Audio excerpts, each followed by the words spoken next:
SmileyTrips.com இந்தியாவின் number 1 tour operator. இவங்க இப்போ மெட்ரோ ஃப்ரான்ச்சைஸியை 50 லட்சத்துக்கும் நான் மெட்ரோ ஃப்ரான்ச்சைஸியை 25 லட்சத்துக்கும் 100% மணி பேக் கேரண்டியோட தர்றாங்க.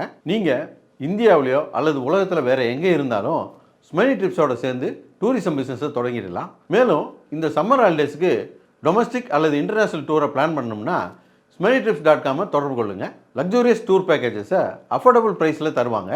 மேலும் விவரங்களுக்கு திரையரங்குக்கு ஃபோன் பண்ணுங்க. மெட்ரோ புகழ் ஆனந்த கிருஷ்ணன் கதையில் இம்ப்ரெஸ் ஃபிலிம்ஸ் கவிதா தயாரிப்பில் ராபர் மார்ச் 14 முதல்.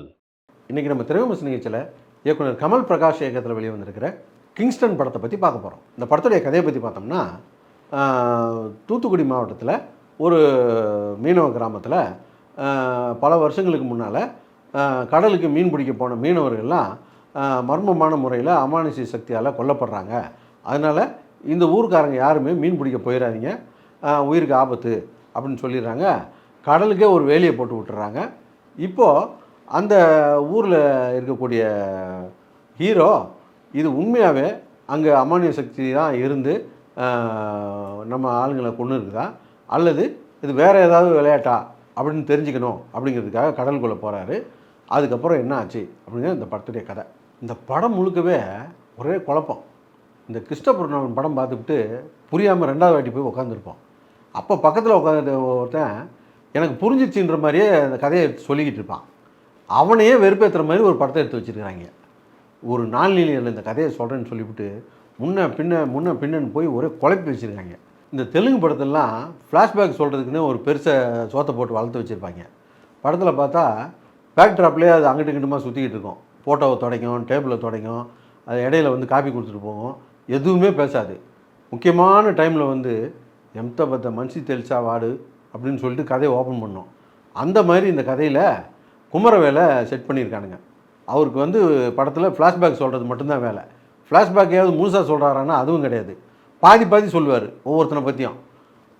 இது வரைக்கும் சொன்னல அன்றைக்கி, அதுக்கப்புறம் என்னாச்சு தெரியுமான்ட்டு அப்புறம் வந்து ஒரு கதையை சொல்கிறாரு. இப்படி மாற்றி போட்டு குழப்பி படத்தில் ஒரு 2-3 சின்ன பசங்க வரானுங்க. 20 வருஷத்துக்கு முன்னால் அப்படின்னோடனே அவனை சின்ன பையனை காட்டுறானுங்க. இப்போ இன்னொன்று இன்னும் அவனை பெரிய பையனை காட்டுறானுங்க. இன்னும் ஒரு பெருசு உங்கள் தாத்தா இருக்காரன்னா அவரை வந்து ஒரு யங்ஸ்டராக காட்டுறானுங்க. அதுக்கப்புறம் இந்த ப்ரெசண்ட்டுக்கு வர்றானுங்க. இப்படியே குழப்பி பெரிய பைத்தியம் முடிக்க வச்சுக்கிட்டாங்க. திரைக்கதையில் தான் போட்டு நம்மளை குழப்பி விட்டாங்கன்னா கதையில் அவங்களே குழம்பிட்டாங்க உங்களுக்கு.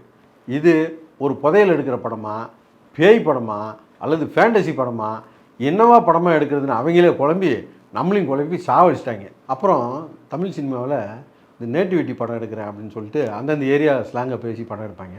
இந்த தூத்துக்குடி பாஷை பேசுகிறேன்னு சொல்லிட்டு சாவடிச்சிட்டாங்க படத்தில். ஒரு பக்கம் தூத்துக்குடி பாஷை பேசிக்கிட்டு இருக்காங்க, திடீர்னு படத்தை நிறுத்திவிட்டு மெட்ராஸ் பாஷையில் கும்மாங்குத்து பாட்டு ஒன்று போட்டுக்கிட்டு இருக்காங்க.